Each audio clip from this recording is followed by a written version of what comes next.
What's up, you two? You? It's you. You back again, huh? Well, they're back from FD and we're back over here. I wasn't with the boys over there. Apparently the world was coming to an end. But yeah, we're back here again. And before we talk about this, y'all saw this. Y'all saw spinning, doing the spinny willies inside the shop, maybe a little bit outside. But it's that thing over there, all the way in the back on the rack. Let's go take a look at this hoopty. Some of y'all saw this thing. This thing's a little ugly when it's lifted up in the air because they ain't nothing to see. There's a lot of special things about this thing, but this is a C6 Corvette that I won in a raffle. Psych. No, I actually traded a friend. Traded a friend for an S13. We'll find a picture to put it up. It was actually pretty sick. But yeah, it didn't turn out like I wanted it. So he was like, hey, you want to trade? So I got this thing. It supposedly makes around 1,000 horsepower on E and meth, but I don't know. Well, I'm on a 275 tire, so it just blows the tires right off the car. This is what's commonly known as the C6 Corvette. These chassis have like kind of taken over US drifting, I feel. All the S chassis kind of took a back seat and everybody found these guys, and whether they're a standard 5.3 LS or LS2, LS3, 7, 8, 9, 10, 11, whatever. This is a commonly used car nowadays in drifting. Not so much in pro, but grassroots and maybe pro-am type things. Unfortunately, there's not a lot for them exterior-wise because they already look kind of badass. But this thing, performance-wise, they do kind of dope right off the rip. You just need small modifications to be able to take them drifting. They're already a V8, so they make crazy good power. But this thing, unlike most street Corvettes, I guess, and like some of the drift Corvettes, this is like all packaged out suspension-wise. Let's see. Yeah, so this Corvette got built by a friend of mine out of Las Vegas, Nevada, and there's actually a signature little smile by our friend Alex from Apex Alignment over in Las Vegas. If you live there, you should go see him. The guy knows what's up. But basically, he spec'd this thing out suspension-wise. This runs full part shop max, front and rear. Bro, even billet knuckles. I think this is a full setup that actually Matt Field runs on his Pro C6 Corvette. And I don't know, I think he runs the same coilovers as well, just maybe different spring rates or maybe a three-way, I'm not sure. But anyways, so front and rear on this thing. And honestly, there isn't really a lot you can talk about these things. Like, yeah, they make gobs of power. Like this particular one is if I remember correctly, a 416 stroker. So it's a 6.2 liter stroked out to a 416 cubic inch. God damn, it's almost an LS7, you know, which is a 7 liter LS, 427 cubic inch. But in any case, this is 416 stroker and it's supercharged on top of that. It's got a Pro charger, kind of like Matt's. But this thing's it's a lot of car. But unlike Matt's competition car and most competition car, this is like a Stancy drift car. So it runs a 10-inch wide wheel with a 235/35/19. And for the rear, we're on a 11-inch wide wheel with a 275/20. But it's so gangster that this happens. At full lock, the wheel ends up scraping on the control arm and like literally shearing off aluminum material off the rim. But it's okay. It's gang gang. So, and then as far as the back end goes, I mean, she's a little dirty underneath because this thing's been in the desert out in California and out in Nevada drifting, going off course and everything. And this thing's a little battered and rough around the edges, but same thing in the back, all PBM, part shop max, coilovers, suspension arms, knuckles, spacers. I ended up getting these spacers just so I can work on the fitment, and we'll insert a couple of photos of this thing's like fitted. So you probably wondering why it's up here. No, it's not here for maintenance. No, it's not here get oil change or nothing like that. The reason why it's here because I went a little throttle happy and I tried to drive this thing like an S13. That's why it's up here. Basically, you have to yard out the drivetrain out of this, minus the motor. If you guys know about these, if you don't know about these, the way to do a transmission replacement, unfortunately, this thing has a torque tube. If you're not familiar with Corvettes, as a driveline inside the torque tube that runs from front to back. It bolts onto the bell housing where the clutch sits up front, and back here, this is a transaxle. So it has a transmission and then it has a diff. And so unfortunately for this car, the exhaust has to drop out. There's a cover plate here that's kind of hard to see that covers up the torque tube. The cover plate has to come off, and then the whole tube with the whole back end of the car has to drop out. So if you have a Corvette, or if you want to buy a Corvette, be careful, because this is a lengthy procedure. And so what happened to me, I'll actually show you what happened to me.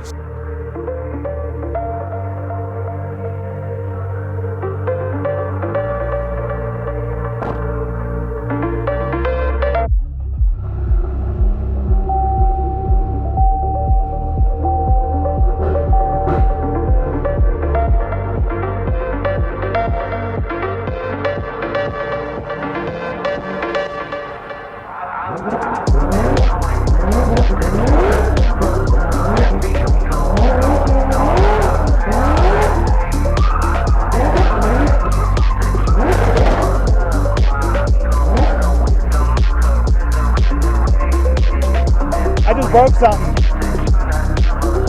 Yeah. Or the gearbox. Or the diff. Probably the diff. Man, we sent the diff over there. Over there. Goddamn Tesla and stole our shit. Yeah, I shouldn't have done what I did, but you know what I'm saying, trying to make it look tight. So since I tried to drive it like an S13, this is what happened. This is a input shaft that goes into the differential, and this is a upgraded, like a Z06 style main shaft in the transmission, which is even bigger than what comes in a base Corvette. And whatever amount of American bald eagles it has, it sheared this thing clean off. And then I don't have a picture of it from before, but basically the whole main shaft, every inch, there was a spiral crack that went in a spiral down the shaft. Literally every inch there was a crack. And so this thing had to come out, took some time to source these. If you guys have one, be careful, because they're very, very hard to come by. I think G-Force, same guys who do the G-Force GSR, they're working on their own main shaft for the transmission. So for you Corvette guys, give them a call, get on a waiting list or whatnot. I talked to one of their guys there. They are going to be coming out with some hardened material main shafts for their gearboxes, so they'll be able to last and not break as easily. They're more like tempered or whatnot. So I don't know what goes into this. I'm not a metallurgist. I think that's what you call them. Metal scientist. Yeah. So yeah, basically kept it short and sweet for you guys for this guy. But if you guys want to see a little bit more of an in-depth video, hey, hop in the comments, let us know. I might do some things for you, but I don't know yet.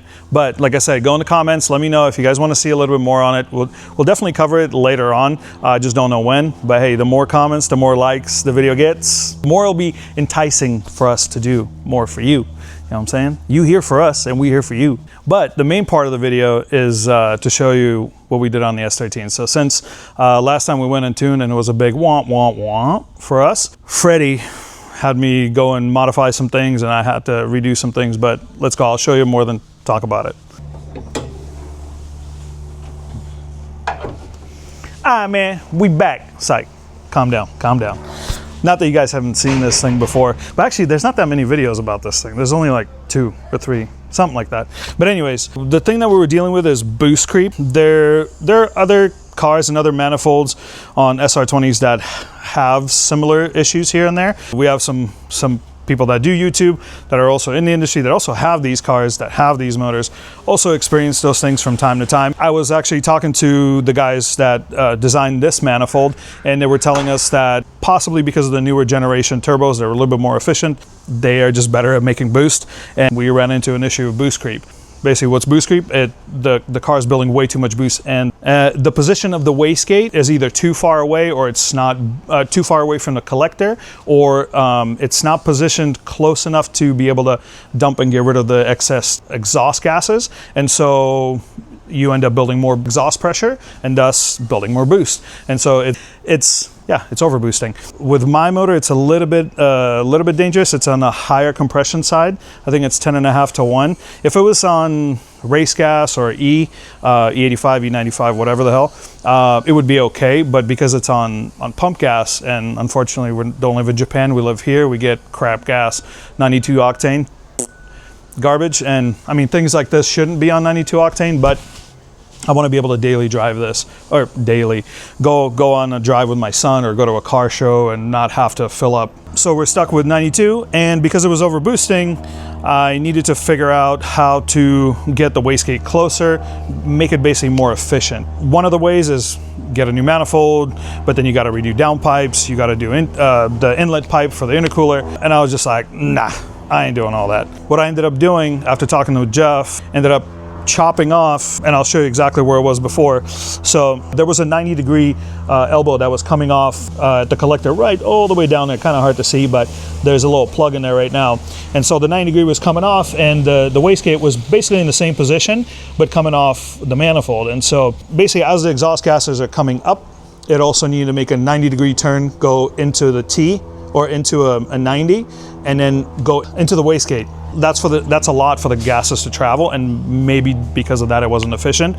I know MazWorks, they make a manifold with the wastegate right on the collector, right next to the collector, so maybe a little bit more efficient, but I've heard people do have problems with boost creep even with those. So one way to remedy it, just like you would have your standard turbo with a internal wastegate, is to put a wastegate right on the exhaust housing. A little volatile because two different materials, you're welding them together. One cools a little bit faster than the other. Welds can potentially crack and break. My friend Liz, she's like all over the internet as far as like being one of the best welders out there. She ended up using some high nickel filler on the exhaust housing, and I don't know how different it is and how it works. Again, I don't know nothing about metals, or I barely weld. I ended up fabricating this little elbow right off the exhaust housing. She ended up doing her, do what she does best, welded this bad boy up. Lucky for me, the wastegate ended up being in a similar position, so all my lines off the boost controller ended up staying in the same spot. We plumbed them right back where they need to be, and then the forward one goes to the inlet side. And yeah, didn't really have to do much besides modifying the exhaust housing itself. Before I take it back to the dyno, I want to make sure everything's okay. What I also did, last time we were running a 14K spring in the wastegate.